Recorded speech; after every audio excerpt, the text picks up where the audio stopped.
Hey everyone, it's Marvin. Thanks so much for listening to Books and Boba. I just wanted to take a quick second to remind you that Books and Boba just launched our Patreon to help support our future endeavors. Rira and I have been running Books and Boba for the last 6.5 years, and we've always talked about wanting to do more, including expanding our content offerings, being able to go to book events and do more coverage. And so to help us get closer to those ambitions, we started a Patreon to help us grow and to better support books by Asian and Asian American authors. We are offering 2 tiers for our Patreon. The first is our regular Boba member coming in at $3 a month, which will give you access to our brand new Books and Boba Discord server, so you can engage with your fellow Books and Boba Club members and also Rira and myself in real time. This is where we'll be aiming to move the bulk of our book club discussions, but rest assured we'll still have a presence on Goodreads as well. And our premium tier is our Honey Boba member tier, coming in at $5 a month, where in addition to access to our Discord server, you'll also get access to our monthly Boba Chats, a bonus podcast where Rira and I and some guests will get together each month and have a more casual discussion on stuff that may or may not be book related, as well as answer some listener Q&A. Honey Boba members will also have access to a poll to help decide an official Books and Boba book pick once per quarter. So if any of that sounds interesting to you, support Books and Boba on Patreon by going to patreon.com/booksandboba. As always, Rira and I really appreciate your support. All right, thanks for listening, and I'm on with the show. Hey, it's Marvin. Thanks for listening to Books and Boba. On this episode, we're discussing our June 2021 book club pick, Happy Endings by Thien-Kim Lam. It is a romance novel, so this is a content warning that this episode includes extended conversations on sex and sexual themes. So if you're not comfortable listening to that, maybe give this episode a skip and join us again next time on our next episode of Books and Boba. But if you're cool with listening to a bunch of adults talk about that stuff, please enjoy the episode. Thanks again for listening. You're listening to Whoa! Potluck.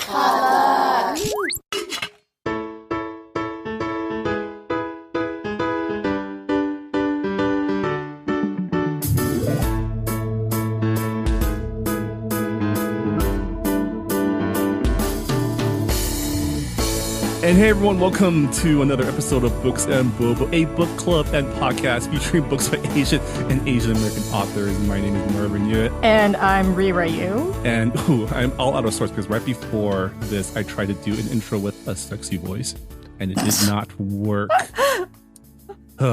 It was funny though. I hope it makes it into the last cut. We are here today to talk about our June 2021 book club pick, Happy Endings by Thien-Kim Lam, which is I guess this is our second romance novel for this book club. And because last time I was woefully inadequate for the discussion, we brought in 2 romance novel experts to the podcast. They are also my co-hosts for the Good Pop Culture Club, which is a pop culture podcast that I also host. Welcome to the show, Han-Win and Jess Ju. What up? It's the crossover no one wanted or asked for, but we're here. Wait, I thought we were going to use our sexy voices. That is my sexy voice, Han. I roll up in the bedroom like, hey, let's take off our clothes. Pew, pew, pew, pew, pew, pew, pew. It works, though. I mean, you can't argue with the results. I mean, I feel like every episode of Good Pop veers into romance novel territory anyway, so it just seemed like a good, like, Rira was just like, hey, if I pick another romance novel, do you think you can get Han and Jess on? I'm like, yeah, probably. Oh my God, we're so honored. We're so honored that you thought of, like, who are the horniest fucking nerds you can think of. Han and Jess just reading sex books. Is it a lived experience? But we read a lot of them. I'm really happy that you guys are on the show because, I don't read a lot of sex novels, so it's good to have people who have more frame of reference than I do. So thank you so much for coming. Yeah. All right, we're gonna try something new with our guests just to get to know you better. So Jess and Han, if you wanna Just let us know, what is your favorite genre/trope in literature, and also your current favorite boba order. So hi, I'm Jess Juve. If you haven't already figured from the very obnoxious yelling just at the top of this episode, I am a professional Asian. My side hustle is romance novels of various sorts. My favorite like literary trope, I think, has to be like secret parentage. Ooh. Like it's big in fantasy, right? You're like, they're special, and then it's kind of revealed that there's some like secret lineage that ties them to like a greater world, a greater cause, a different world. We get that like Harry Potter, even though, she's a fucking turf, but I can't deny how influential that was to me. So I love that. And my current boba order is the oolong cheese foam tea from Sunrise Studio. It's delightful. I actually just had one yesterday. And yeah, don't look at how much I spend on boba orders every week. So are you also a fan of the Rey secret parentage from Star Wars? No, Marvin, shut the fuck up. Like, why are you bringing that shit? No, good secret parentage. Good secret parentage, okay? Like, in Game of Thrones, we have not gotten to that point in the books, but I do think the show pulled that off beautifully before it just committed suicide off a J. Oh my god! I mean, it was very obvious, but it was still very like delightfully executed until they drove that last season off a cliff. I have a lot of favorite tropes. Enemies to lovers, forced to be in some kind of situation, like. Okay, and I'm so exposing myself, but I think we need to be like very vulnerably honest to have a great discussion on this topic. So, I read a lot of fan fiction, and I feel like a lot of my tropes are like fan fiction, like, you're forced to share a bed in like some cabin for some reason that would never happen in real life, and you're like, oh, we have to share this bed, and now, oh no, we're starting to like each other, and okay, like. Chemistry and like now we're in love kind of a thing. I'm so exposing myself, but yes. Nice. We appreciate the honesty. And Han. I am Han Wen. I am the senior culture editor at Salon, which means I have read many books in my life, I guess. And I'm glad you didn't ask like when was the earliest you read a sexy book, because that was way early. My dad had a lot of books. So let's see. Favorite literary trope. Well, I don't know how literary it is, but it is also from fantasy. And I think, Marvin, you know a little bit about this. I specifically like when a protagonist has to grow up in some sort of military academy. And not just that, but like I like to see them learning all sorts of like military skills. But I also like when they are like bullied at first, and then they become some sort of martyr, and then they have to overcome all of that stuff. So I love that shit. I hate the actual military stuff, but those books I love. I want to say that's really specific, but that's like half a fantasy right there. Yeah, that is half of YA fantasy. That's why it's a trope. I like that. And then when it comes to favorite rom-com trope, while I do enjoy an enemies to lovers and a marriage of convenience, I also very much like, if they do it right, the fake relationship.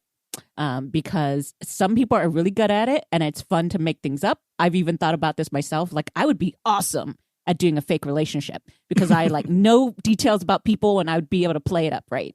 But then some people are awful, and that of course brings some humor. And then there's always the sort of like, surprise, I need to kiss you or hold your hand right now sort of situation. We're talking like specifically rom-com tropes, because I got a list of those too. The jilted before but had a glow up, and now I'm out for revenge seduction. That one's great. As far as my boba order, it's very similar to Jess's because she actually introduced me to that place. So for me, I just realized that it has to be a very dark tea. Darker the better, but with the cheese foam, because that makes it nice and salty, kind of like a salted caramel. Yeah, and that's it. Well, welcome to Books and Boba. We're so glad to have you two here, especially because, as we mentioned before, you two are my go-to resident romance rom-com experts. And so I'm excited for our conversation. So yeah, let's get to it. This is your standard spoiler warning. We're going to be spoiling plot points and themes of happy endings, although it's a romance novel, so you know what you're getting going You will in. get a happy ending at the end of happy endings. I think it's pretty obvious. But if you're interested in hearing our thoughts about, I guess, the relative horniness of the book before jumping in yourself, I guess you can listen to us talk before reading it. But now that we've gotten that out of the way, Rira, why don't you start us off with the book jacket description? Trixie Wen is determined to make her sex toy business a success, proving to her traditional Vietnamese parents that she can succeed in a non-traditional career. She's made a fresh start in Washington, D.C., and her first pop-up event is going well, until she runs into the ex who dumped her with a Post-it note. The last person Andre Walker expected to see in his soul food restaurant was the woman he left behind in New Orleans. Their chemistry is still scorching, but he's desperately trying to save his family restaurant from gentrifying developers. The solution? Partnering with his ex to turn Mama Hazel's into a vibrator pop-up shop for hungry and horny clients. Thanks to their steamy truce, both businesses start to sizzle, and their red-hot desire soon reignites deeper feelings. But when Trixie receives an incredible career opportunity, will pride ruin their second chance at happiness? Yeah, so this is a trope that we did not mention in the beginning, which is second chance romance. I guess that's a thing. Yeah. Me as the romance trope plebe, I guess this is my first time reading something like this. Weirdly, I don't like it. I don't like it. It has to be done well. Yes, exactly. Yes. Most of the time, I'm just like, forget them. They're in the past for a reason, and that's how I feel about life. But yes, you're right. If they do it right, then you can still feel the chemistry, and you're gunning for them. But I find it very hard to pull off. Yeah, Yeah, because definitely. think about it. They broke up for a reason. Usually one of the parties has wronged the other. So you have to get over that fact in the first place. And then it's also like, but then if they were good together, they should have worked. So like, why did they break? It's like that question of why they broke up in the first place is really hard to get over, which I admit really that did affect me for this book. Yeah, definitely. Before we get to the crux of the relationship, I want to talk about just the fact that, so this is the second Asian, I guess not Asian focus, because Chris Quotient, the main character, was a white woman. But I guess this is There was more than one main character in it, Marvin. But yes, like the heroine in the Kiss Quotient was not Asian American, but the love interest was Asian American. So it still counts as a main character. Okay. And we do get his point of view. I mean, romance books need to be two-handers. Yeah, You need to get the perspective of each partner in the couple. So definitely, I mean, still counts. What is everyone's experience reading like romance books? I guess specifically for Han as like a Vietnamese American, romances starring like Asians are still few and far between, right? Yeah, absolutely. And I feel like most of the Asian ones I'm reading are contemporary.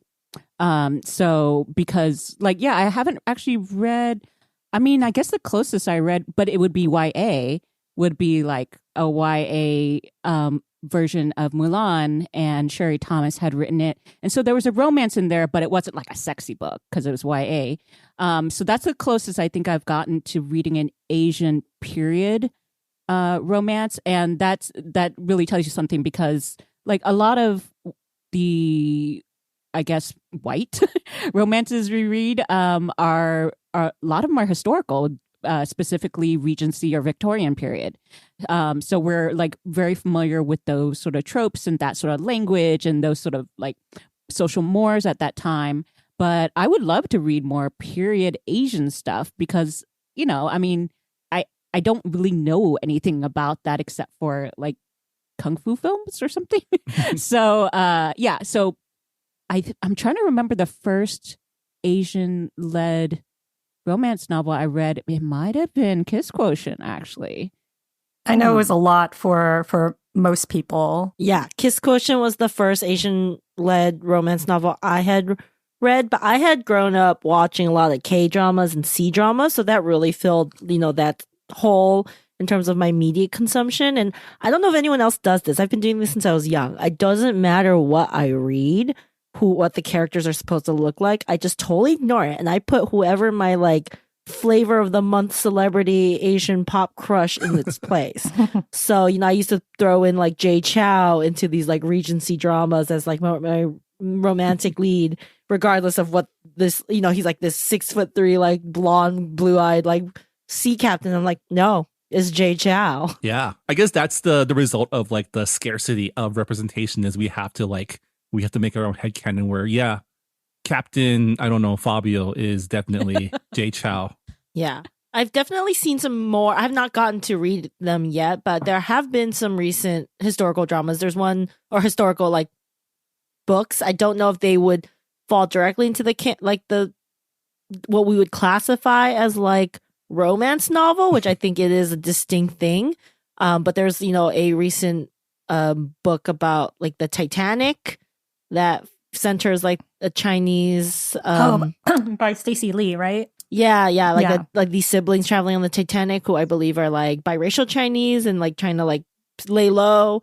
And as well, I think correct me if I'm wrong, the author Christine Milani or Milan, she has recently written some period romance novels featuring Asian characters. I just have not I think you mean Courtney Milan, right? Courtney Milan, Courtney Milan. Yes. So like when I was choosing the book for June, I was thinking like, okay, well, maybe Happy Endings or a Courtney Milan book. I know she came out with The Duke Who Didn't, and you have Asian love interests in Regency England. So I was like, oh, that's interesting. But I want to see if we can read another contemporary piece because, we're living in modern day society, and just the premise of a Vietnamese American sex toy seller sounded really interesting that I was just like, we're gonna go with this one. Yeah. So, I mean, yeah. Sex toy seller profession notwithstanding, I mean, the general plot, the plot portions of this, we read this book for the plot, right? Of the story, it could be a Hallmark movie if you take out all like the sexy bits, right? Because it's about like two professionals working in, I guess, kind of complementary, but not really professions that like find each other and also rekindle their past romance. And like I want to say it's a pretty standard rom-com plot, right? Absolutely. I have to say that I actually watch quite a few Hallmark movies because I don't have to pay attention to them when I'm working. They are a background noise. And they're incredibly predictable. And literally, this plot was exactly like a lot of them. They do really like the rekindling lovers sort of plot because I think it gives you a shorthand for creating chemistry and getting to know each other instead of believing that they fell in love within 2 days sort of thing. So, yeah, that happens a lot. And I was young and I did something dumb, but, we didn't talk about it. And then that's why we couldn't get things together. And, just everything kind of fell exactly. I mean, we all know kind of like the path of a romance. Like, they have to get to the point where they're together again. They feel like it's going well. And then they have to have that little breakup right before they get back together at the very end. Right. And so that's always something that I hate watching on the Hallmark Channel because it's so really dumb. Like, oh, I walked in while you were hugging your sister, but I thought it was a girlfriend or something like ridiculous. Yeah. And this book even has the took the overnight flight over to confess in front of an audience. Right.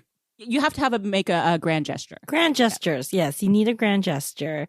I think I totally agree with you, Han, about the like kind of the formula. And I even like went through and I was just like counting like at what point, like when do we get our first kiss?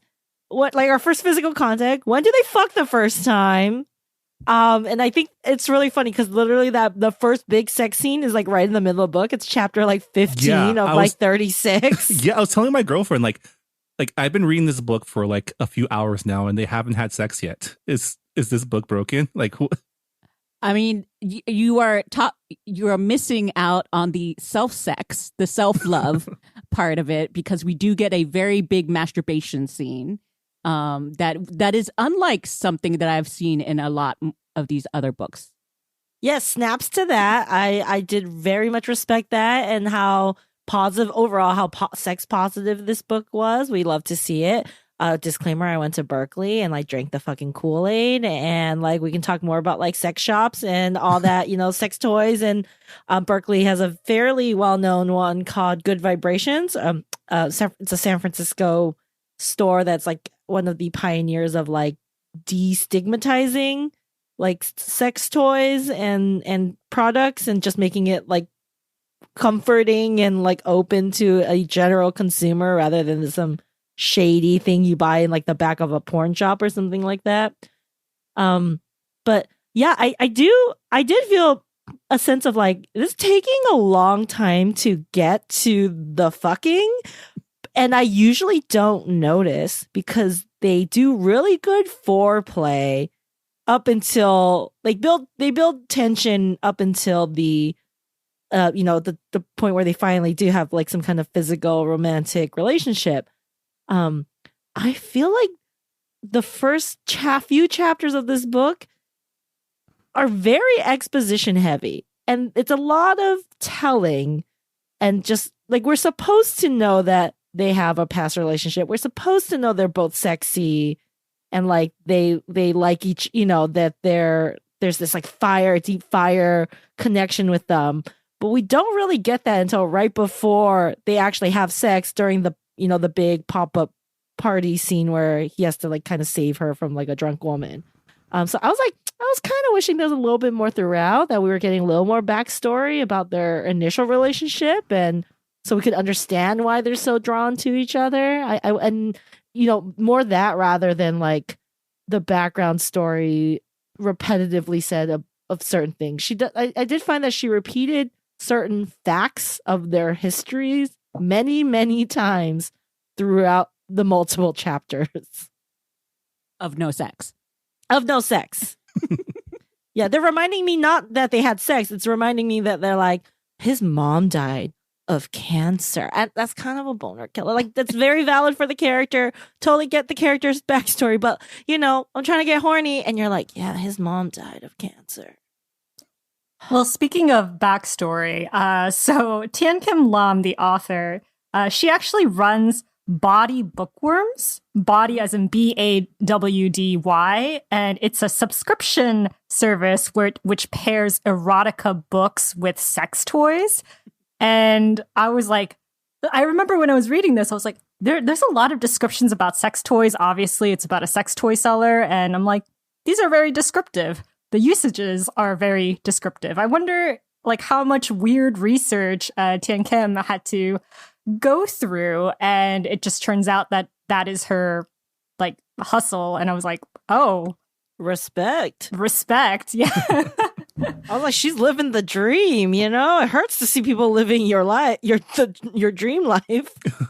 Yeah, I got a very clear impression of what the various sex toys look like, including the Whimsy, which I had not seen before. So I'm not going to go necessarily into it, but like it's interesting because it's very flexible, and you can have many uses for it. So I was just like, okay, clearly I only know the basics.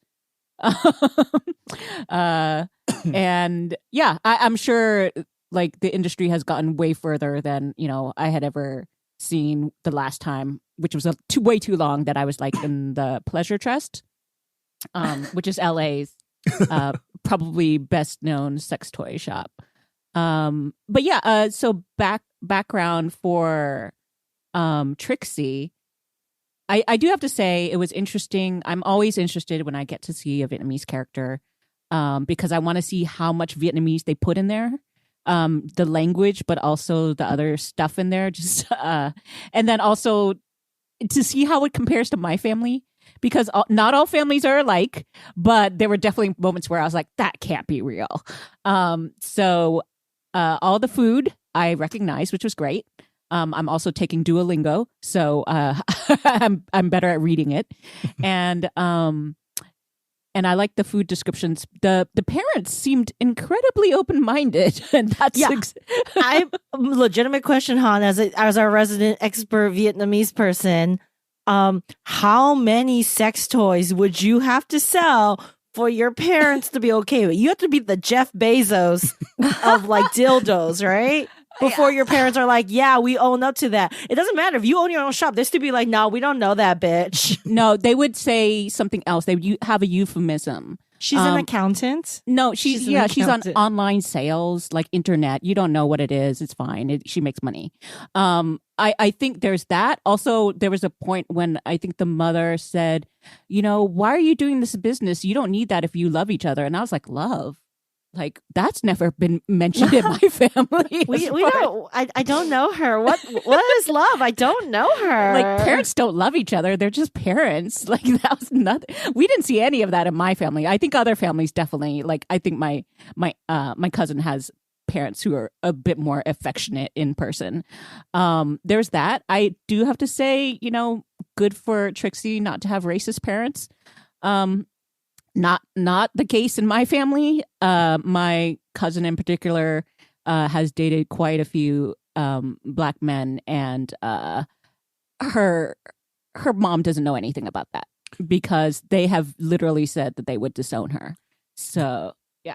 Yeah, I was wondering because they alluded to the father having a talk with Andre before he decided to like ghost Trixie. And that's the thing we didn't mention is the reason they're former lovers is because Andre just pieced out, leaving a post-it note one day and left her to like deal with her parents after telling them that she wanted to not be a pharmacist, which is a dick move.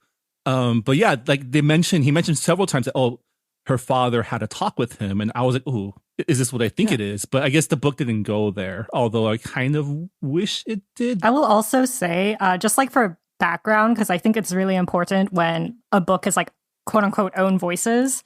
Thien-Kim is also in an interracial relationship with a black man. She has a blog, which is very famous. I'm Not the Nanny. And she writes a lot of like family blogs about like how to raise biracial children and like her struggles as like an Asian American mom who's trying to teach her culture to her children and like make them feel proud, even though they don't look as Vietnamese as other Vietnamese kids. And just I thought it would go there too, into like the racial clashes between like Asian and black interracial couples, but it didn't go there. And I'm not sure how I feel about that because it's like I feel like it wouldn't be light. It wouldn't have like that promise of like fluffy sexy time if it didn't. I honestly I think it would have given it a little more depth to the characters, because since it was missing, I felt almost like I didn't know them. My brother actually is married to a black woman, so my nephew is also biracial, and I've always like wondered if he understood that at some point he would have to give the top to my nephew. And he's definitely been my brother has definitely been like less aware of some of the tensions in America until the last year or so. Which is only the first time when I heard him actually say anything about like, supporting Black Lives Matter. So yeah, I think he kind of like lived in his own bubble for a while, even though, of who he was married to and his own child. So yeah, I think it would have been good, even if it was happy, sort of like way that they resolved it, to have mentioned if there were any sort of tensions, if the parents had to get over it or anything like that, or even if the parents were fine, but maybe like there was an aunt or someone, if she didn't want to like vilify her, the parents in the book. So yeah, I do feel like that aspect was missing from the conflict. I also feel like the grudge between her father and herself over her choice of career wrapped up a little bit too cleanly. We're Okay, always I have a question about this. All right. So when I was reading this and I was summarizing it to Dan as I was reading this, and I was like, oh, like Trixie is scared to tell her parents that she wants to become a therapist. I thought like being a therapist is considered like an actual occupation to Asian households. They might not believe in therapy, but it could be like white people will pay for that shit. So I think get it that depends. money. It's like, are you going to get the doctorate to be a therapist? I feel like Okay. that is more acceptable. But if you're just gonna do because not all, therapist is it's a licensed profession, but it's not a doctorate like profession, unlike psychiatrists or psychologists. So maybe I'm just like, girl, you just be like a psychiatrist or a psychologist. But I guess that includes that. That means you have to go to med school, which she sucks at. If the parents can't tell their friends that their daughter is a doctor, then why even have a daughter, right? But it's also like, dude, you have two. They have 3 kids. She's one of 3 kids. She's the youngest, and the other 2 siblings did do like the traditional proud parents job. That's so true. That should engineer. give the youngest like full license, do whatever the hell she wants. As the youngest child who has a sister who got her MBA, I'm a fucking theater major. Like, my parents did not care, okay? There should have been a little more chill, I think. Yeah, I think so. And I mean, they probably didn't foresee that she would start selling sex toys.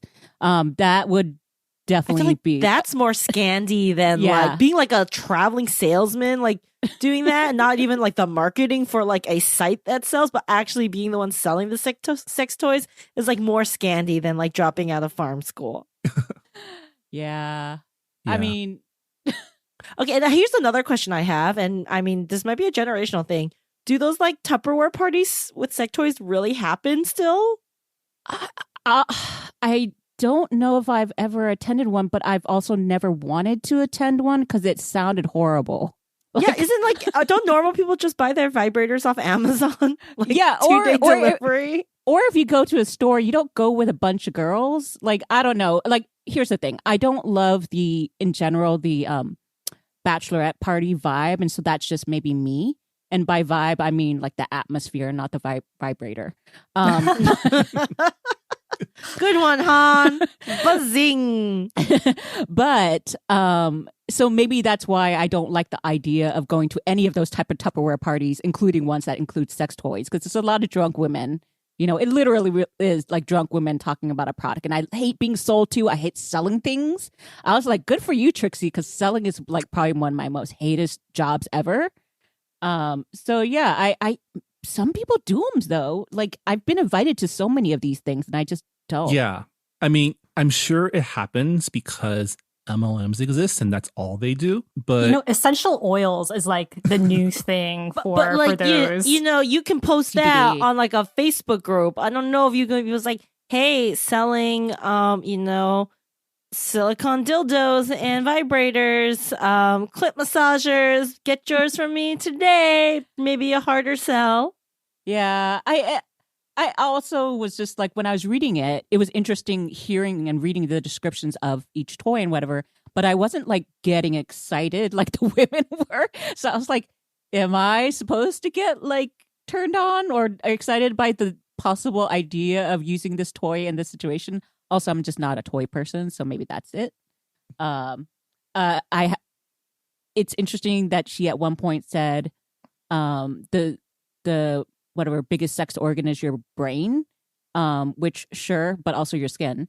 But they didn't appeal to the brain enough, I feel.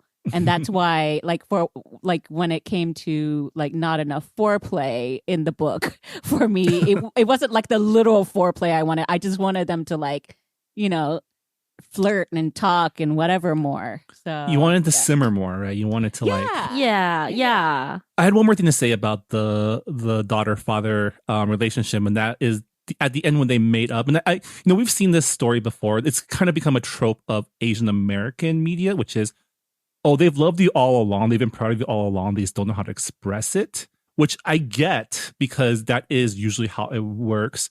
But in this instance, I just had a hard time figuring, like, usually if a parent's giving the child a silent treatment, it usually at last maybe like a day or two before it's as if nothing happened, right? At least in my family. Yes. Like a 2-year long silent treatment, that is something that's way more like deep and harder to get over. So I had a hard time buying that he would like get over it right away, unless the heart attack had something to do with it. Maybe that gave him some perspective, but I didn't get the sense of that from what I read. Yeah. I mean, I totally hear you. Our family is just like get angry, but then don't say anything and then it goes away. And then, but we do in my family hold very deep and long grudges that like, I mean, I once had like, I was the recipient of some sort of intervention where my brother brought up stuff from like 10 years ago that I did. And so I was just like, dude. So yeah, I think that's totally real and just good point that if you can hold, I don't even want to call it a grudge, but you can hold something against someone for that long, you don't just get over it. So maybe it was the heart attack, but they didn't really say that, right? It did seem like all of a sudden he's like, look, I've been proud of you all along. I've been loving you all along. And I was like, that's not real either. Or maybe it's just me being envious. I still don't think, even if they would accept her and have like, forgiven her. I'm using that in quotation marks because there's really nothing to forgive. But of course, in their eyes, they have forgiven her for dropping out of pharmacy school and, pursuing this other career. Like, you would not have that explicit in the like discussion, like that explicit of like resolve, right? Like you don't even get that when like your parents are like on their deathbed, I think. It's just you as an adult, like the adult child of like immigrant parents. Sometimes you're just like, I know it. I just know it. And I don't need the validation from them anymore. I know it and I'm gonna move forward. This is the best that we can do, right? This is the best that you can expect from our parents. But maybe this is the true fantasy part of this book, not the romance. Oh no! But the true fantasy part of this book is the fact that a self-made tech bro will go back to his community to bail it out and buy a building. Okay, I'm so glad you brought this up because this is like the most. Okay, here's the thing about contemporary romance books. I am not the biggest fan of contemporary romance because it's really hard to get it because I live in contemporary times. So if there's something that doesn't match my lived experience or perception, sometimes it's very hard to get over that. And so that's why I typically read, period. I'm a big Victorian Regency fan. I also just am like a history nerd, and Victorian culture has a lot of British Victorian culture has a lot of like built-in like taboos, so like when you break them it's super sexy. But yeah, contemporary fiction, I feel like if you're going contemporary romance fiction, because like I am basically Trixie's age, we've all had exes, we've all had sex, maybe Marvin, no, just kidding. And so, like, if it's something doesn't ring true, it takes you out of the world and takes you out of the world building and the fantasy. And I got some of that with the language she used in the sex scenes, both the dialogue and how she describes some of the body parts. There's a spectrum. There's like my delicate flower to the penis, right? And I think all romance authors have to choose like where in that spectrum they want to land. But I totally lost my point. What was the first point I contemporary romance. Yeah, so that's why. So contemporary romance, I think, is incredibly is a little more difficult to hit 100% of the time because we live in it. And if it's something that's not in your lived experience, then like why? Like I don't think you believe it. Yeah, I totally understand that. Yeah, there are definitely contemporary romance authors I very much like, but I think it's kind of like with period romance. Well, period romance authors end up usually writing like 20 billion books, but I think when it comes to the period romance authors I know you like, Jess, I do have to say that person is in particular very good at what she does. And I do feel like when it comes to contemporary authors, it is harder to write because we're so familiar also with those tropes when we watch them on rom-coms. And so for them to make things feel fresh, but also specific and authentic, it takes work. So yeah, it's a hard gig. Like, of course, this is something I've been wanting to write myself. And then I just read this and I'm like, even though I'm being critical, would I do better? You know? And I was like, I don't know. It might end up sounding like robotic or by the numbers, you know? Speaking of like, lived in experience and contemporary times, I want to like the most refreshing thing about this book was the fact that it was so sex positive, that you do have an Asian American woman who's, all about vibrators and going to clinics and giving out sex ed talks. Like that is, at least for me, I did not get the talk at all in my house. There was like no mention of sex. Like my mom never took me bra shopping. I had to like do that by myself. It was mortifying. No! And I did it because I was bullied, and it was just like it was a whole mess. And I have my youngest brother is 17 years younger than me. So and my mom was pregnant before that too. So both times I had to go get a pregnancy test for her. So I bought a pregnancy test at like CVS, and I would like bring it home. I went to all of her like doctor's appointments with her. So it's just like, yeah, my sex ed like came at like very weird moments where the parent is supposed to be teaching you, but you just end up like learning everything by yourselves. And I don't know if that's like the same experience that you guys had. I want to hear Jess's, but then I can tell you mine. 100%. So my version of the sex talk was when I was 18 years old, which is in any typical, I think, teenage household, teenage experience. Is too late to be having the sex talk. Oh yeah, that's not the thing. for me. It's way too late. Not for me though. So she got me like before, like I was wild in. But her version of the sex talk was as I was driving in a moving car to go to like brunch or dim sum. She's like, you should just try to wait until you're an adult. Very vague. Like, what is an adult? Does that mean like when I have my own money? Does that mean when I'm out of the house? Does that mean 18 years old? Like, I don't understand. She just says, just wait till you're an adult. And I was like, what? She's like, no, that's it. Like, that was all I got. But thank God that since I was basically 13, I was doing a lot of research on my own. I think partially just very curious and like went down rabbit holes, and I was very lucky. I found some really great guides about like, like periods and like sex and like I think I just was very fortunate to land on the right side of the internet through my God, it wasn't even Google. It was like, what was the not Neopets. That's a very different. That's very different. No intersection of sex and Neopets, I hope. I think it was Neoseeker, right? Neoseeker or like something with a compass. It was like a browser. Like that's how old I was, and I was just like, when you're no parental vision on the internet, and you start Google, you start like searching for like naughty things, but then I somehow ended in the informational section about like periods and what's normal and not normal and like all this stuff. So I was like very theoretically like knowledgeable, absolutely no experience.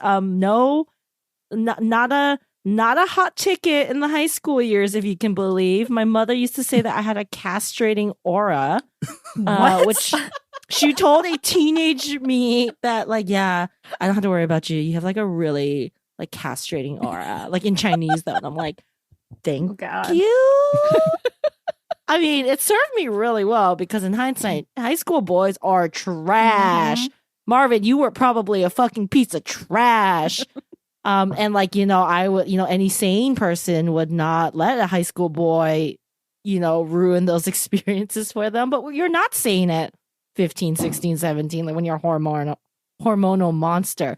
So I think I did actually turn to a lot of books and like for that romance, not even sex, just for like the romance and, the desire industry and like, all that. So, thank you, romance books, for saving me a lot of like real life heartache and experience. I just like lived through it during the books, and all my real relationships have been like fairly healthy. So thanks, Berkeley.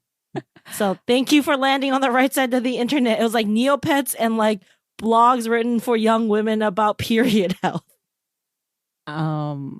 So for me, it was a sort of a mixed thing. I remember very, very young, my mom drawing pictures of fallopian tubes and sperm, but that was as far as it got. We never got to the actual external organs. So I was just like, what is this? This is like boring. And so that kind of stayed in theory. And then my dad was the horn dog. So we had a bookshelf in the bathroom where we all kept our stuff to read, because you read in the bathroom. And so while my mom read things that we left there, like Charlotte's Web, my brothers and I were reading Playboys. And then my dad also was like a huge book reader too. So there were a lot of like raunchy books. I read Erica Jong pretty young. So I started off with sex books and didn't get to romance until I was like in my 20s probably. So I was just like, oh, this is very interesting. But it was also, that meant that the plots were very adult, not even sexual. Like, yes, the sex was adult, but like the plots were like horrible because people were being awful to each other. They weren't like nice romances. They were like backstabbing and cheating and all this other stuff. Oh, speaking of sex and books, can I tell the like water for chocolate story? So for those of you who do not know, Like Water for Chocolate is like a piece of literary work. It's like not smut. It's a beautifully written novel, about a Mexican family. And there's a lot of like magical realism and a lot of sex. So this was a book that was available in my public library. And me as an 8-year-old used to walk there with her grandma who did not speak a lick of English. And I had read through all the kids' books and they were boring. So I was like, I'm going to look for a bigger book. And I saw this book that was like, ooh, I like chocolate. So I checked this book out. I read it through. I don't realize until maybe 3/4 of the way in that they're even talking about sex because there's so much allegory in it. Like, she basically, the main character can cook so well and she's translating her feelings through her food. And I'm just like, and then like literally like a light bulb went off in my head. I'm like, oh, she's not talking just about hot water. That's an allegory. Oh, and I literally went back to the first page, reread it, and I was like, yeah, she likes this. And no one knew because I was just a very well-read child. Yeah. So things you learn by reading. Yeah. We were all self-taught learning by reading. So great. Yay, not books. Parents, books. So, books, yes. Maybe strategically, if you are a parent who does not want to have the sex talk, just put some books around the house. What about you, Marvin, as the sole dude on this podcast? When did you become trash, and are you still trash? Definitely guys. my parents never brought it up. They just assumed at some point that I knew about it. I think I learned about it the same way most people learn about it, which is in sex ed class in like, what was it, 7th grade? 7th grade, was that when we had it? 5th? I think we had it 5th. I think girls have it a lot younger. Because of the period may come earlier. That's probably yeah. I think we definitely had, we had like the biological education at 5th grade, and in the 7th grade we had here is how you use a condom. Like, really? I don't think we ever got that. Really? You didn't get the condom on the banana? No, never did. This is the state of our public education system, guys. Please teach your kids how to have safe sex. And then when did I become? I figure it was about. I figured it was around the same time everyone in my peer group did, which is when the internet became widely available, and then we had unlimited access to porn. I'm sure kids nowadays, that's how they're learning. Like, instead of reading books, they find it on the internet. But the difference is for us, that didn't happen until like maybe almost at the end of middle school, like high school. Like, that's when we had the unfiltered access. Well, the reason why I'm asking is that, like, what I've noticed with my family and a lot of my friends' families, like for like the girl in Asian families, they try to like shelter them as much as possible about sex. But like for the sons in the family, they get kind of thrown into it early. With like half of the men in Korea, according to like a government survey back like like 3 years ago, like half of Korean men have had sex with a prostitute at least once in their life. And that is just like, that's tied to like a lot of Asian baggage with like misogyny and sexism. But that's why I asked, because double standards when it comes to sex ed is a thing. I mean, with two brothers, I don't know if my dad had a talk with them, but I felt like my family in general was very repressive about everything. So I think the books just being everywhere, literally I read Masters and Johnson, and there's a book called History of Sex and stuff like that. So I think they assumed that my brothers would also just pick stuff up as I did. My parents are so they like lived through the communist revolution in a city in China, in mainland China. So they're like, it seems counterintuitive, but they are actually very chill about sex because they lived through the communist revolution. And in China, like it was very, sex ed was very like whatever that, you know, they're very big on population control and like informing their patients of that. And like women did get more rights, like, if not culturally, at least on paper and, you know, in government and in the party and everything.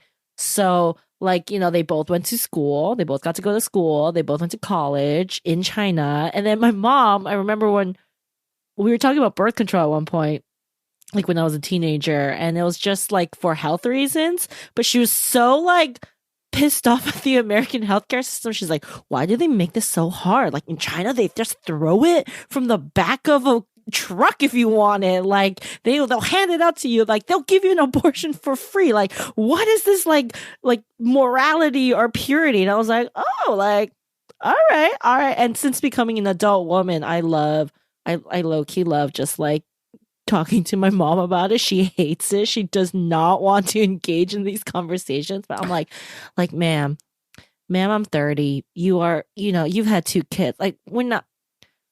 I have a long-term partner. Like we're not fooling anyone. Like it's fine. It's fine. And she's just like gets so like oh, how dare you? And then but she will engage afterwards. So you don't think that you're going to be talking to her about sex toys anytime soon? I mean, I think she would like have a freaking aneurysm. There's only so many limits. You know, that's a friend conversation. That's a friend's conversation. That's a friend's activity where you guys go out and like, you know, go shopping together. Yeah. All right, we've gone long enough talking about this romance book without actually talking about the relationship between the two main characters. What were your thoughts on this second chance romance relationship? Okay, fucking Andre. What the fuck? I would never forgive this man. And he did not do anything to earn back her trust or forgiveness. Just being sexy isn't enough to earn back her forgiveness? He's a fuck boy. All right. Okay, like, I'm sorry. Like number one, like not like dump like they were living together. And then he didn't even like literally. I don't understand how hard it would have been to be like, "Yo, I gotta go back home. My mom has cancer. Look, I just did it. 4 sentences." But so like already like Andre, like what the fuck? Like you're such an asshole. And then on the other side, I'm like, Trixie, why are you jumping this man's bones? He fucked you over so badly. Oh my God. Yeah, I think that was sort of the point where you're making when it comes to these second chance romances. They're difficult to do because I think the way it can work is that we can see both characters have changed in some way. And the only real thing I could see was that Trixie was more confident having done this job. But it felt like Andre throughout the whole book, even almost all the way to the end, was still not talking to anyone and accepting help from anyone until it was too late almost. So I felt like it's not that he had matured and had, I don't know, and had learned from, like, let's say his mother's death and figured out, you know, like how to seize the day and things like that. He felt like very underdeveloped still. And I couldn't it's like they described a little bit about when they had first gotten together, only a little bit though. It was just basically like they were flirting and then they were in bed.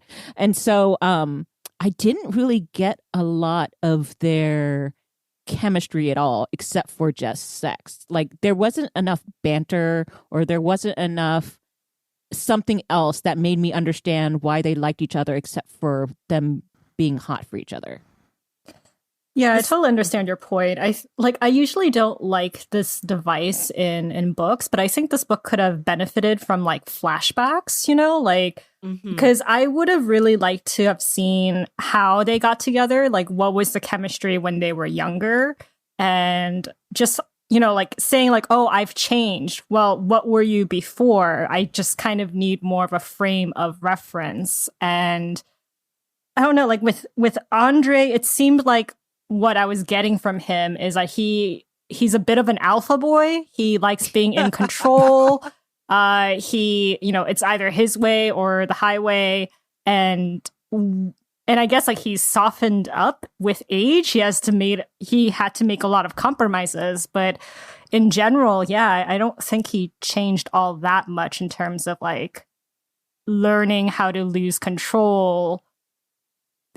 Aside from, letting Trixie take control in bed, that was like the only part where I thought like changed in terms of like domination, but I don't know. But he still wanted her to do what he wanted, right? No, I mean, she got to do the things that she wanted. I think that's a good point, that they did show that in the bedroom, and if they then showed the parallel in real life more, that would have actually kind of helped me understand a little bit why she was like giving him a second chance, besides just wanting to like, sex him up. So yeah, I mean, like you mentioned earlier, they repeat a lot of things early on about how hard it was for her when he up and like ghosted her, about how she had to pick up the pieces of her life by herself, isolated from her family and like cut off and like thrown into this new world that he made her decide on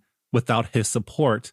And I don't know, to me that sounds like something you can never like, that sounds like something you would never forgive someone about. That is traumatizing, like PTSD, like not even joking PTSD. That is like traumatizing level X behavior stuff. Like I know people who've had maybe not the exact things, but maybe like a similar magnitude, and it literally changed the course of their perspective about love and their life.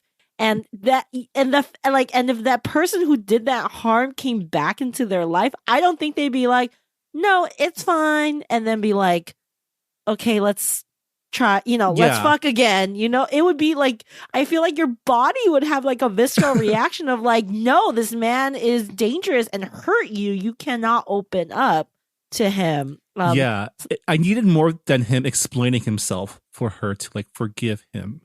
Okay, and also, do we forget that, okay, what was this relationship? Because we get a sense that in the 2 years that they were dating in New Orleans, he never told her about his family, what he did in DC, like anything about his past. I'm like, what did you do for 2 years? Like, I think we've all been in a serious relationship at some point in our lives. I feel like the family stuff comes up pretty early. You just want to know, like, what they do, and you got a sister, you got brother, siblings are first date info. So I'm also and we never get to see that. Like I was like, okay, I guess for 2 years, did you just like nonstop fuck each other? Apparently, which I guess is fine. That's hot, but also like, but then if you're asking us to invest in the relationship part of why they should be together, why they have to end up together, I think it's a little tough.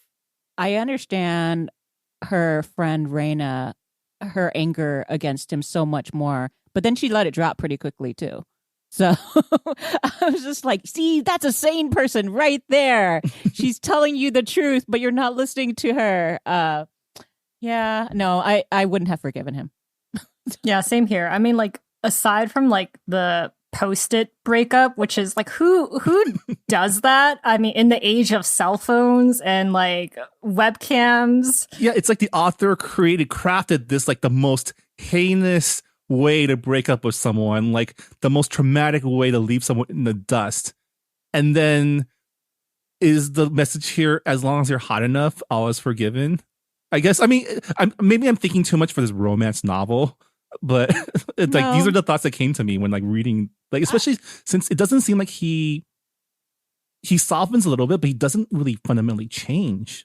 See, that's the thing though. Like aside from like the posted breakup, like if he had changed like dramatically, if he had like freaking groveled and like shown that he was like a very different person who respected like women's choices, it would have been more believable to me as a reader. But just like the way he treated women who weren't like Trixie in his life, it was just very telling. Like with his sister is the co-owner of his restaurant, but he's like not telling her anything about the restaurant's troubles. And it's kind of like, well, is it because you're the man of the house that you think that you have to do everything by yourself? And because your younger sister is younger and she's like a woman, like she's not equipped to handle this? Same thing with like the elderly women in his neighborhood. It's like, oh, I don't want to hear about like them being into sex. Like, how dare you set up like a sex toy pop up in my mom's restaurant? You're like desecrating her memory, where it's like, women have sex, women buy sex toys. Like, it's kind of normal. Yeah. And then the interactions with Andre and his best friend were pretty gross. I mean, they just fairly blatantly objectify women in every scene they're in together. And then you're like, are we supposed to be rooting for this? And just like the ending with because like towards the end of the second act, you find out that Trixie, she wants to like have a boutique, and there's an opportunity for her. There's this co-op in a gentrified part of town, and Andre pretty much says, hey, it's either my restaurant or this co-op. It's either the enemy or me. And it's like, what? Which is exactly what his dad did to his mom that he was so pissed off about. I mean, and also he is also doing to his sister what Trixie's parents were doing to her too, right? Like, there's a lot of just, I mean, the Thien-Kim seems to be trying to portray him as someone who is so saddled with guilt of leaving his mother that he's overcompensating. But at the same time, there's just too much of this like alpha male behavior for it to be like anything but like his fundamental character, right?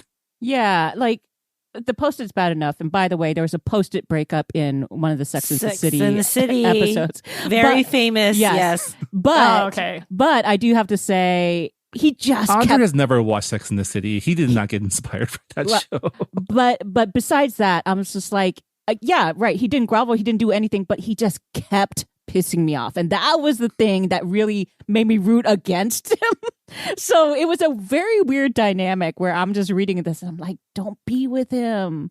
Like, just get rid of him. He's no good. Again, I think this is another like difficulty with contemporary fiction, because when we are set in like the cultural norms of another time, another culture, it's like, oh, we know those rules are stupid, like from our point of view, but you understand why the characters are operating these rules. And when they get caught up in kind of the miscommunication, you're like, okay, it makes sense. The stakes make sense a little bit more. I think when we bring it into like a modern day, when it's a woman, female character that like is fairly close to us, it's also like, you know, if we put ourselves into her shoes and we're trying to envision how we would react in some of these situations, you're like, this is not a healthy relationship. This is not like this, like you guys aren't communicating well enough. You shouldn't really be having all these problems. Like, these problems are all solvable if you were just like slightly better, you know, more mature people.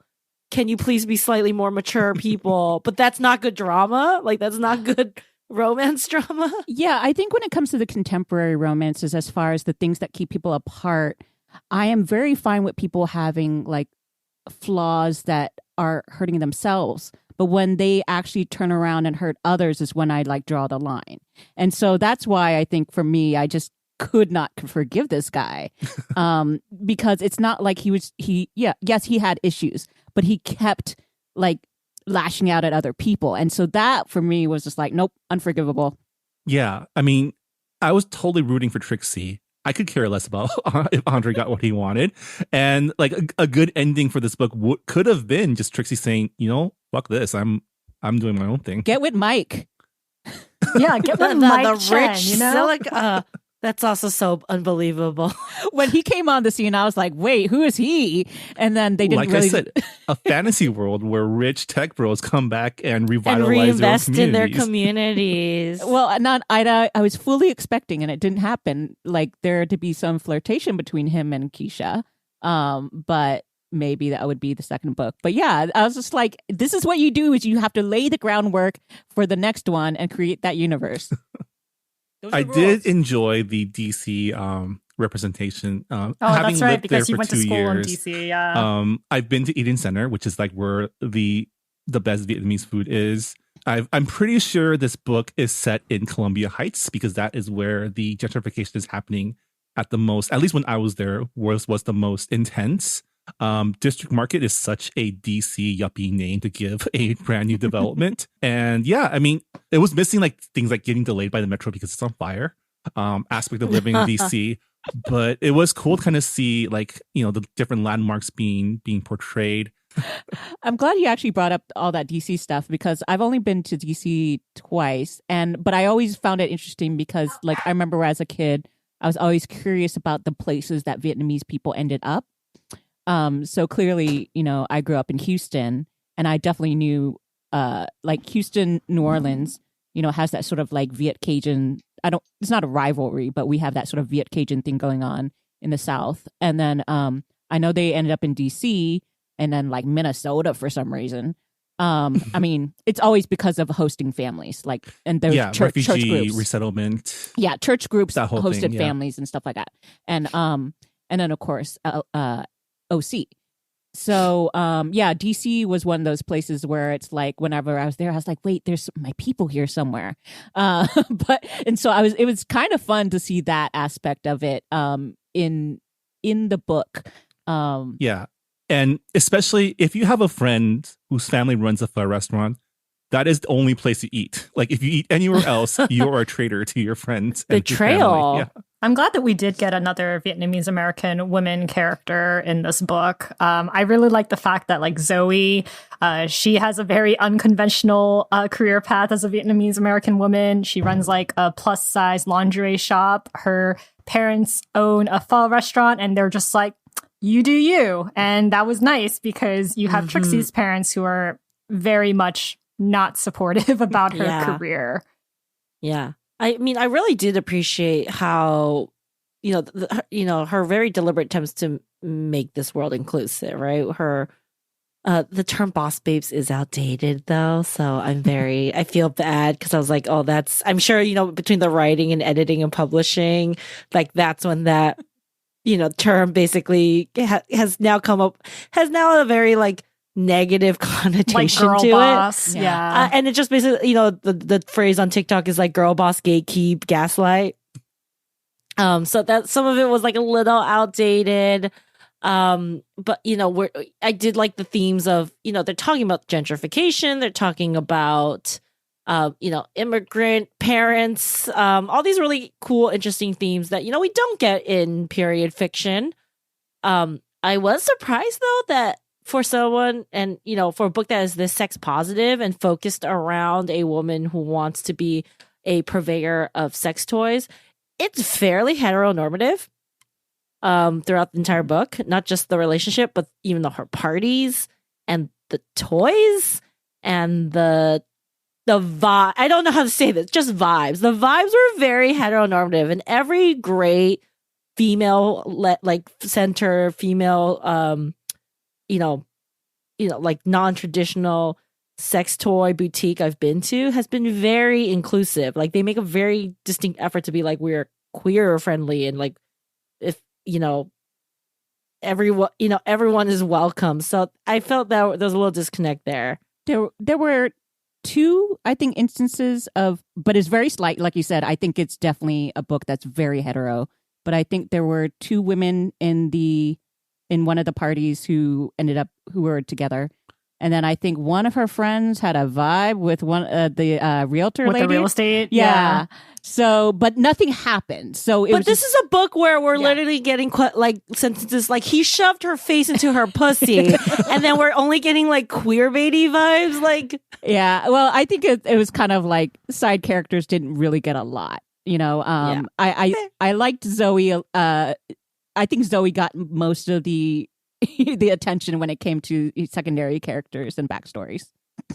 Yeah. which makes sense. A lot of sense in terms of like showing the dimensionality, right? And like a comparison. Yeah, I think we went over most of what we want to talk about. Reaver, do you have anything else on the list? We could talk about, it felt like, and I don't know if this was actually what it was, but it felt like the sex scenes in this book were very, very long. Like, I think one of them was literally 3 chapters long. Was it too long for you, Marvin? I I'm think sorry. I do have a question for the panel. Yes. So on that spectrum of like her delicate flower to, you know, a erect, rigid penis, where do you fall in your preference of language to describe genitalia in romance novels?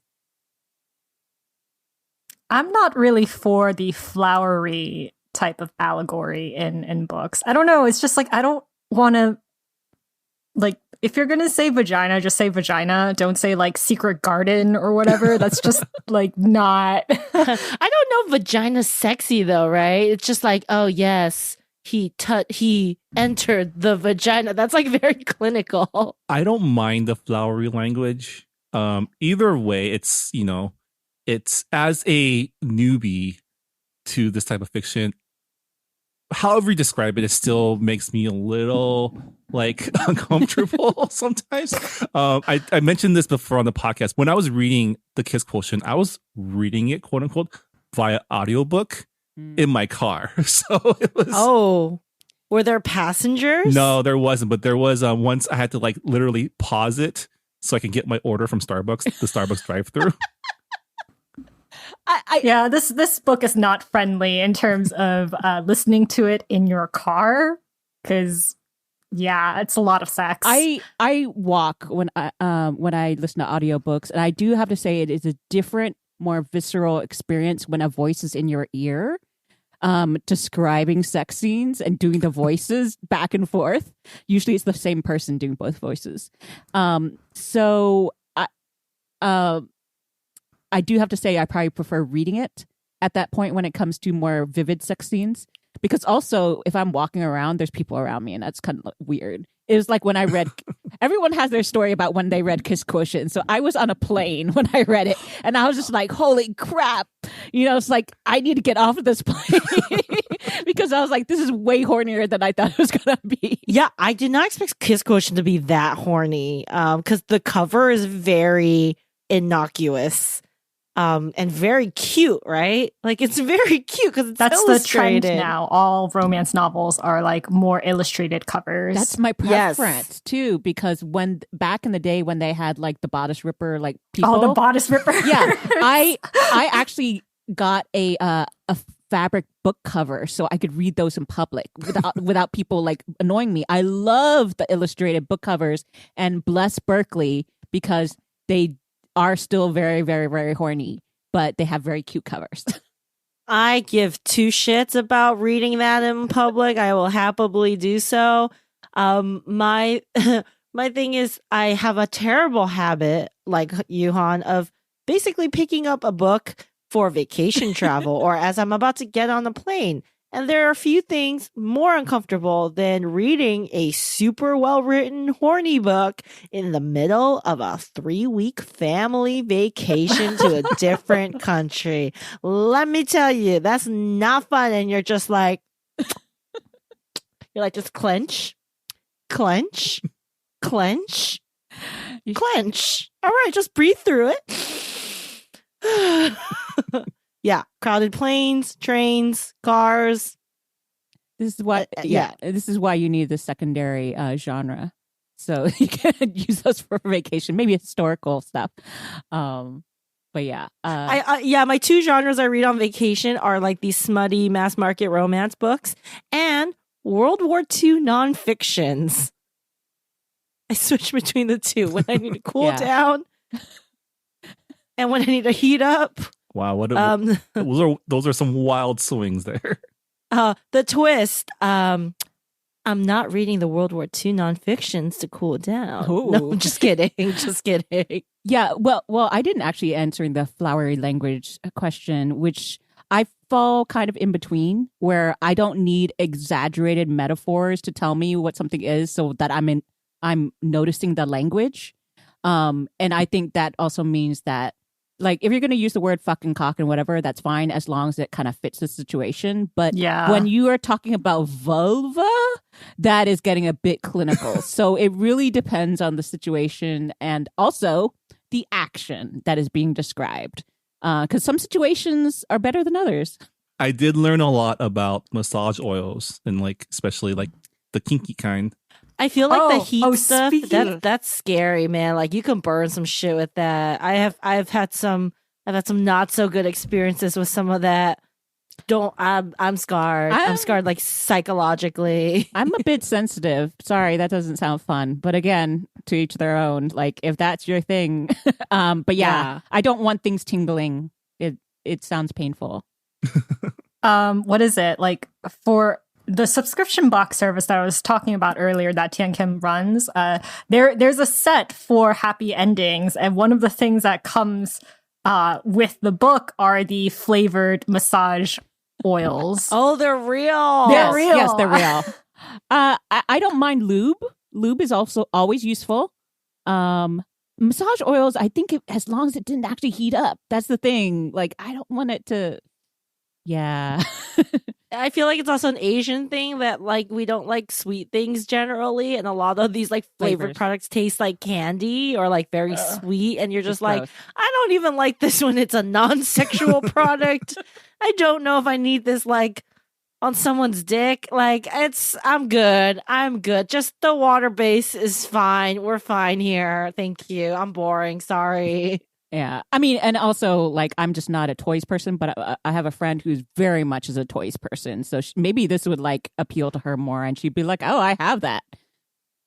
Yeah, I don't know how TMI we want to get. We could take this offline, but, you know, let's just say it's also a very personal preference.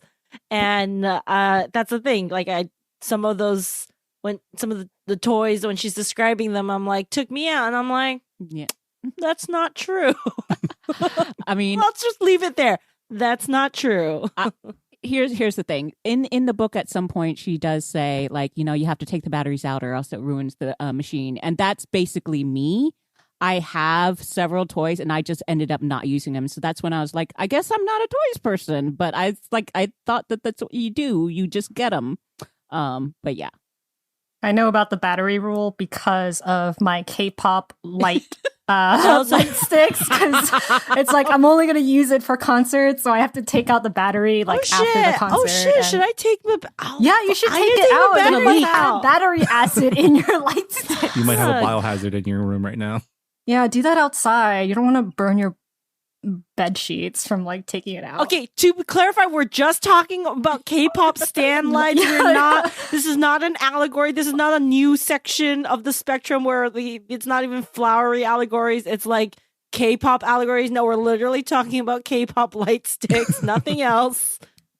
They do look like vibrators, though. They I do. will say that They some of do. the light sticks look like sex toys. Yeah, I thought at some point there was going to be some sort of crossover. Like, hey, I need an immersion blender, but oh, I only have a vibrator. Han, not an Okay. I was just like, this could have gone very poorly. Immersion blenders, No, for those of for you who don't know, cooking. it's the stick with the open blade that goes and makes soup. And I thought we were bringing No. that into the bedroom, No. and I got scared. No, I got into the scared. kitchen. The vibrator into the kitchen. Well, that doesn't seem sanitary either. That's why you have to have a condom on it. Although, Well, I this still is a don't know if very I would eat. It's like, All right. ooh, I what guess did I take? should we start wrapping up, Rira? yeah, we should start wrapping up. I guess like closing thoughts. I had some criticisms about this book, particularly about the romance. Particularly about Andre. I would never forgive someone who broke up with me in that manner, but personal preference. I really did like the sex positiveness of Trixie's character, and this is only like the second book no, that's not true, but it's very rare to see Asian American protagonists as love interests, especially in sexy novels. So it really did break some new ground.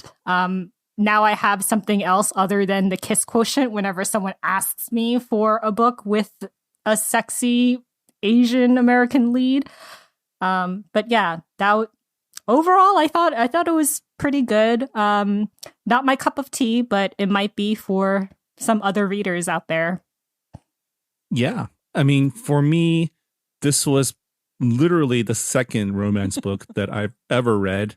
Both of them featuring Asian American protagonists, which was nice. I think I echo everyone else here on this pod, which is loved Trixie as a character, loved her confidence and her like drive and her story arc. Could care less about Andre. His sister was cool, I guess. But as like a relationship, I feel like she could do better. And I guess the sex scenes were good. I guess I don't know. Yeah, echoing a lot of the sentiments y'all said.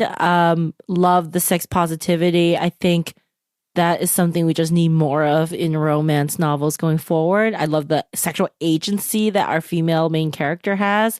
And that's definitely something you do not get in most period books. So, that is definitely a pro for the contemporary side. And I will say that the sex scenes are still fun. Like, even if the sizzle may not be as much as I wanted getting there, once we get there, I'm just like, I'm enjoying this. It's two hot people fucking. Kind of hard to say no to that or, be mad at that.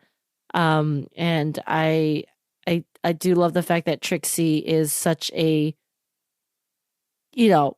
we've been talking so much about hypersexualization of Asian women in like media and content. I don't think this is it, because she is very grounded in that, and she has motivation, and she has, she's very holistically built. And again, at the end of the day, she has agency. So it's hard to be too mad about that. I think I'm still, Helen Huang stuff is probably still my favorite when it comes to Asian American contemporary adult romances. I've been reading a lot of YA Asian stuff, and those are great. But when we were talking about like adult sexy stuff, I definitely lean that way. But I've actually been reading quite a lot. A lot meaning like more than 5 contemporary adult Asian American romances. And so I'm glad, like, even though this wasn't maybe my favorite, there were aspects of it I really enjoyed seeing. First of all, an interracial romance with a Black man, which is something that like is real, obviously, based on her experience, but we just don't see that. And it's particularly because of, Asian American feelings. So I was very happy to see that, even though I did not like Andre. Very clear, did not like Andre. I'm sure he's hot though. So I'm excited. I think it's also interesting that this is the second like really sexy thing that like you've read for this, and it's another Vietnamese woman. Yeah. I have a book coming. It's on hold, but it's coming soon, which is the a pho love story, which I'm excited to read. And I really, I really hope there's some good food sex stuff in there. Because I was like, there wasn't that much here. I don't think a full love story is a horny book though. It probably isn't horny. It's probably, it seems more like love. Yeah. Isn't that YA? It's YA, yeah. Oh, which well, then it's not. Yeah. YA authors are sneaking, which they fade to black a lot, right? Yes. Well, it's because like the covers are so like similar in terms of like marketing, because they all are kind of like more illustrated. There's a lot of teal that's being put into romance novels. Yes. I also was like I couldn't tell how old these people were, because when they're definitely in their 20s, it's still kind of YA, but like I was like, they both have jobs. So I was like, I assumed it was adult. But yeah, I read A Sweet Mess, which I believe is being adapted. Yes, it is. Yeah, that's a fairly horny book. And I know that there's a sequel that Daniel am Day-Kim's going to reading. play the guy in that one. I right? mean, that's perfect. It's literally the person I was imagining because I think she must have been thinking of him because she also described his voice. And I was like, yeah, it's got to be him. Forearms, cheekbones, like all of that. Oh yeah, that's Daniel Day-Kim. Yeah.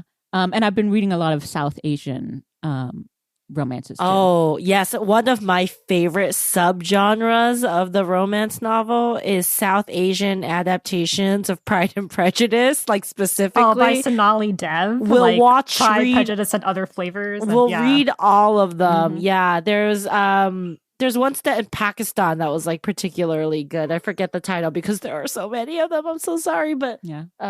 yeah, those are always fun. So Yeah, but if you guys are searching for more Asian American romance, I did compile a couple on our bookshop page, so go check that out. I have not read all of them, so I don't know how sexy they are. So please, proceed with caution. I'm sorry if you read it and you're like, "Whoa, this is way too sexy," because I have not read it, so I cannot give you proper trigger warnings. But we do have a lot of book recommendations and other book listings on our bookshop affiliate page. So yeah. go check that out. Well, that'll do it for our discussion of Happy Endings by Thien-Kim Lam. Thank you so much to our special guests, Jess and Han from the Good Pop Culture Club for joining us as our horny book experts. We had quite a discussion. I think I'm going to have to put some sort of content warning on this episode just to warn them about all the mentions of, penises and such. I feel like we could have gotten more TMI, but considering that it's the first time all of us are doing a collaborative episode together, it's kind of how TMI do we go? Let's But- save I just it want to for- spare let's sa- Marvin the details. Let's save it for Books and Boba After Dark, our new our new show. our new adults only podcast. You joke, but I'm down. Yeah. I'm down. I guess, yeah, before we go, we do need to let everyone know what we're reading for the month of July because it is a new month. We are halfway through 2021. Rira, what are we reading for the month of July? We are reading An Ocean of Minutes by Thien-Kim. It is a speculative novel with time traveling. So it's set in the aftermath of a deadly pandemic. And the main character, Polly, she signs a contract to go time travel 5 years into the future to do indentured labor, in order to get life-saving medication for her boyfriend. But she accidentally gets time traveled way further than she was supposed to, and now she is stranded in an America that is very unfamiliar with no status or money, and she is still trying to find her boyfriend in the future. So that is what we're going to be reading. It is very different from Happy Endings. It is probably not going to be a happy read. So I feel like Trigger this warning is there. Rira making it up to me for making me read a horny book this month. my atonement. You should be grateful, Marvin, for the educational opportunities. Yeah, I mean, now I know a lot more about toy play. So, there's that. All right. Well, thank you so much for joining us for another episode of Books and Boba. Check out the podcast that I do with our guests Han and Jess, Good Pop. That's also part of the Potluck Podcast Collective. You can check out our show by going to the website goodpop.club. But yeah, until next time, thanks for listening to Books and Boba. Bye, everyone. Bye. Bye. Thanks for listening to Books and Boba. This podcast was hosted by Marvin Yue and Rira Yu and edited and produced by Marvin Yue. Follow the book club on Twitter and Instagram by going to @BooksandBoba and engage with us on Goodreads on our Goodreads group. You can also check out past episodes of the podcast by going to booksandboba.com and by subscribing to us on your favorite podcast app. Don't forget, you can support Books and Boba and Asian American authors by purchasing books at our bookshop.org account. Check out the link in our show notes and also at booksandboba.com. Books and Boba is a proud member of the Potluck Podcast Collective, a collective of Asian American hosted podcasts featuring unique voices and stories from the Asian diaspora. Learn more about the collective and check out our fellow Potluck shows by visiting the website podcastpotluck.com. Thanks for listening.